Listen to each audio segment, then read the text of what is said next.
మరియా, భయపడకుము. దేవుని వలన నీవు కృప పొందితివి. నీవు గర్భము ధరించి కుమారుని కని ఆయనకు యేసు అని పేరు పెట్టెదవు. ఇదెలా సాధ్యం? నేను కన్యను కదా. పరిశుద్ధాత్మ నీ మీదికి వచ్చును. సర్వోన్నతుని శక్తి నిన్ను క్రమ్ముకొనును. పుట్టబోవు శిశువు పరిశుద్ధుడైన దేవుని కుమారుడనబడును. ఆయన రాజ్యానికి అంతముండదు. అకస్మాత్తుగా దేవదూత వారి దగ్గరకొచ్చింది. ప్రకాశవంతమైన ఒక దివ్య వెలుగు వారి చుట్టూ ప్రకాశించింది.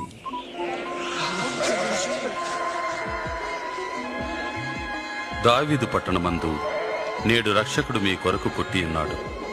ఈయనే ప్రభు అయిన క్రీస్తు.